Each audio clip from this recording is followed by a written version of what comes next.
Hello guys, Winston here. I apologize for the fact that you're seeing all of this, but this is a video I felt like I had to do in person, but I'm also incapable of speaking articulately without a script in front of me, so you'll just have to put up with the off-axis camera angle. Don't worry, I'll cut in some unrelated B-roll from unseen projects when things start to get awkward, which is right about now. As you probably guessed from the title of this video, there are some big changes in store for my channel, and even bigger changes coming in my life. But to answer the question that's most likely on your mind, no, I'm not going full-time as an independent YouTuber. Yet.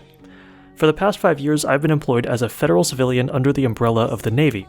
It's a position I'm grateful for as it's offered me numerous opportunities to grow, learn, travel, and also develop a work-life balance of 60% day job, 25% adulting, and 15% crashing CNCs in my garage. When I first started at my job, I thought I could probably live a fine, happy life riding it into retirement, but things were simpler back in 2013. Once digital fabrication unlocked my passion for making, there was no turning back. It slowly soaked up more and more of my free time and mental bandwidth, until it was clear that the current arrangement was unsustainable. You know how there's an engineering triangle of good, cheap, fast, pick 2? I had sort of a survival square: work, eat, CNC, sleep, pick 3. I struggled for the past 2 years to find a workable arrangement that balanced my mental health with my physical health, and honestly, I wasn't successful, but I knew which components of that equation were non-negotiable, so I started planning. I made a budget, ran some projected revenue possibilities, but with the trajectory I was on, that mythical YouTube life status was at least 2 to 3 years away. This was back when I was at 15-ish thousand subscribers. I know there are people who've been able to roll the dice and commit hard to the content creator business. You either have to have the connections in place to accelerate your growth once you quit the day job, or have a little bit of a safety net or a partner to pick up some of the slack during the transition. I don't have either of those things. Sure, I've taken up some job shop type work, sold a few things on Etsy, and even had a video sponsor, but I'm in no way experienced enough to ramp that up into a livable income.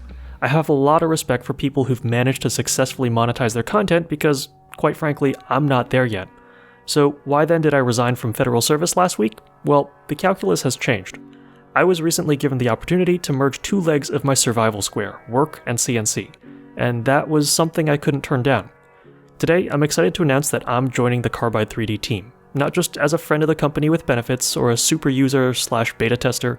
I'm actually going to be on their payroll. And I want to be upfront about that because there are some aspects of that relationship that you should understand as a viewer. First and foremost is kind of a no-brainer. If you ask me what CNC you should buy, know that I'm officially biased. Carbide 3D makes great products, and though I would never recommend something if it wasn't a good fit for your application, I do work for them now, so as I've repeatedly advised, always do some research yourself, don't just take my word for it. Second, expect more content. This is objectively a good thing, but it won't all be on my channel. Longtime viewers will know that I have an extreme reluctance to making tutorials. They're just not as much fun for me or for anyone else, but I do know that there's value in it, and people have asked me about it repeatedly. It just never seemed like a good fit for my channel. Second channel? Maybe. But you know what is the perfect place for informational videos? The Carbide 3D channel.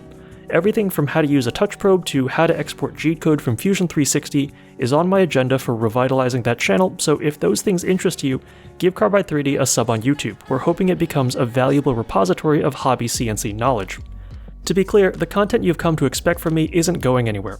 Carbide 3D isn't buying me out to hide me away in a dungeon making videos that conform to the corporate line. I still have as much creative freedom as the day I started on YouTube. But the structure and direction of the content I produce is going to be a lot more defined. Educational stuff will be on the Carbide 3D channel, exploratory experimental stuff will be here.